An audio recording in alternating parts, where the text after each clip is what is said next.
It's my honor at this time to welcome up Annie Holland Miller, member of our board, for some encouraging words appropriate for this evening.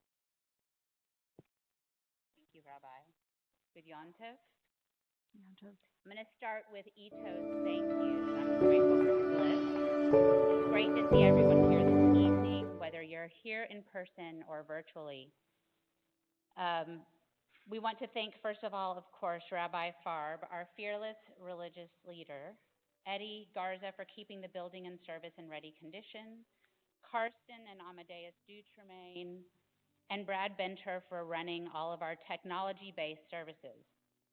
Cantor Sharon Colbert for your beautiful singing, and your husband Paul, who is always ready with a helping hand.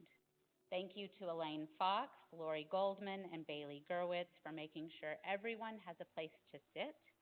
It's not an easy job, and it's very much appreciated. Thank you to our ritual committee, Paulette Gindler-Bishop, Dr. Ophelia Avarack, Bailey Gerwitz, Nora London, Deborah Getz, Victor Rivera, Chris and Jackie Wyatt, Ben Fishman, Ilanit Tabarovsky, Isabel Mercado, Raul Montemayor, for all that you do. The ritual committee works so hard all year round, but certainly leading up to our high holiday season. Thank you, Sandy Will, for organizing our Cantor hospitality.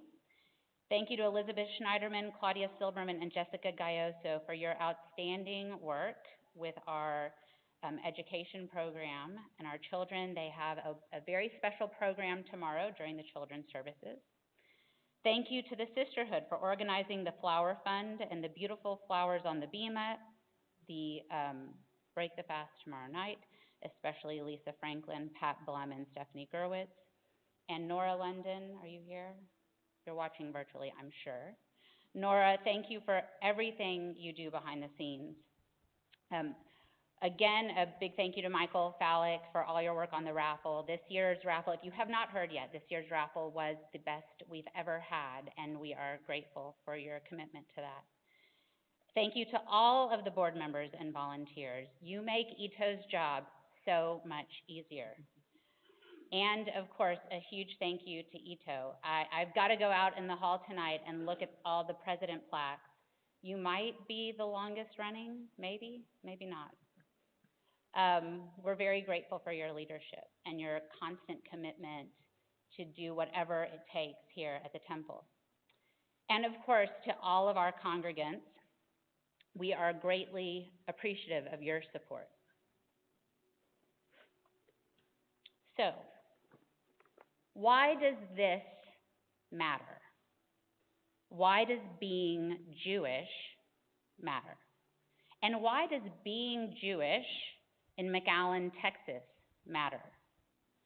I've been thinking through these questions more than usual lately, mostly, I'm sure, as I'm answering some of the questions from and having some lively discussions with my own son as he's preparing for his bar mitzvah. Being a Jew is a choice every single day. It isn't easy. It's a gift. It's a blessing. It's an honor. But it isn't easy. It is work. It requires commitment anywhere a Jew might live, but especially in a remote community like ours, where the nearest sizable Jewish community is at least 3 hours away. Every day we have to fight for our Judaism to keep it alive. But if it's such a fight, why do we keep doing it? Why does it matter? The truth is that the fight of the life of Judaism is a responsibility each of us carries. The fight began long before you and I were even a thought in our families, except that we are exactly what our ancestors planned for. In Genesis 15:5, we read, God took Abraham outside and said, look up into the sky and count the stars if you can. That's how many descendants you will have. That is us. We are who God was talking about. It's hard to fathom that it has only been 74 years since the United Nations vote established the State of Israel. After literally fighting for their lives, for our lives, and for future generations, with this vote, Jews around the world were filled with a reaffirmation of faith and a renewed commitment to preserve our precious heritage, our Judaism, for future generations. What if I told you the story of 28 families living right here in the McAllen area during that time who had the vision and commitment to raise the money to build a temple? A temple? In 1949 in McAllen, Texas, the Jewish community here was robust. The first congregation had 60 members. That's just 30 less member families than we have today. The doors to Temple Emmanuel of McAllen opened on March 20th, 1949, 1 year after the UN's historic vote. I've been studying this book that was created at our temple's 50th anniversary. If you've never seen it, it's a must-read, top of the New York Times bestsellers list. I'm going to work to get this up on our website. The posters out in the rotunda this evening are reproduced pages from this book. While many are a bit, 24 years to be exact, outdated, the information they share is awe-inspiring and significant. This book tells the story of the history of the original Temple Emmanuel building, the dedication ceremony, and the many people from many faiths who not only attended but also participated in the dedication.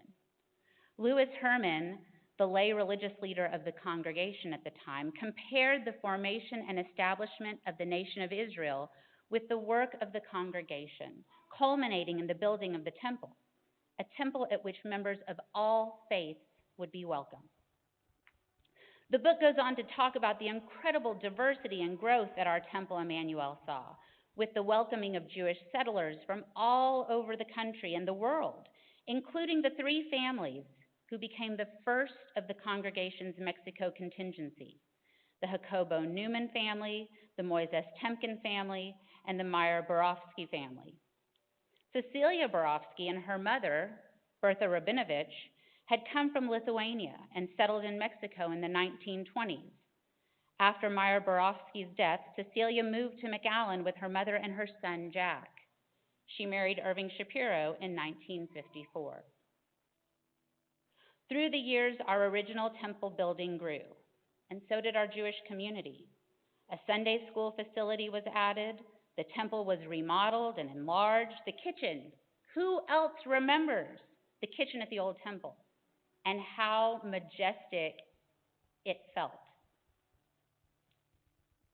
And what if I told you then that in 2008, the next generation of McAllen area Jews continued the commitment to future generations when 11 families led the charge to build this beautiful building? Thanks to the leadership and generosity of many in this room tonight, we have enjoyed a magnificent 14 years in this building. We look forward to sharing in the joy of the Temple Emmanuel Beit Mitzvah the weekend of April 21st through 23rd, 2023. Be sure to mark your calendars.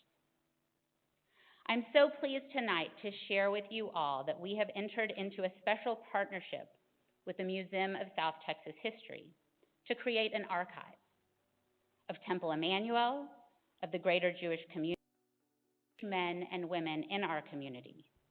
They will work with us to chronicle the history and to educate others on the important role we have played in the growth and development of the Rio Grande Valley. They understand the need to not just preserve our history, but to tell it, particularly as we plan for the future. There are opportunities to gift or loan items to the museum and their collection, and we will share more information on that very soon. While the history of our Jewish community and the people who have shaped it is impressive and fascinating and important, the stories of the men and women who have impacted the greater Rio Grande Valley community, while also being Jewish, are equally, if not more so. Since 1955, we have been the faith community of at least 9 McAllen Chamber of Commerce Man and Woman of the Year honorees and 5 Easter Seals Humanitarians of the Year. Members of this congregation have chaired countless events and galas across the valley. We've served on city boards and boards of organizations across the valley, the state, and even the nation. We have made an impact. We are constantly engaged in Tikkun Olam. We do the work. We fight the fight for our Rio Grande Valley community and for our Judaism every single day. We have shown the community and the world that being Jewish in McAllen, Texas matters again and again and again. Our community has celebrated together, battled others, and sometimes each other. We have laughed together and we have cried together, but we have always been together. Ours is an individual and a collective story that is important to tell to ourselves, to our children, and to the greater Rio Grande Valley community.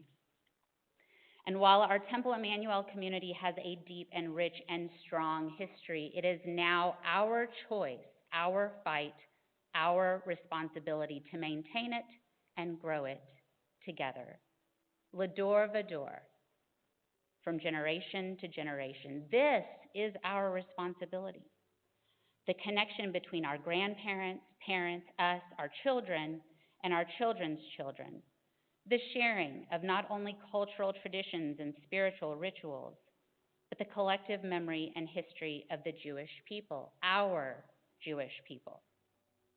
So when we're faced with the questions from our children, why does it matter that I'm a Jew? And why does it matter that I'm a Jew in McAllen, Texas? We must show up for services.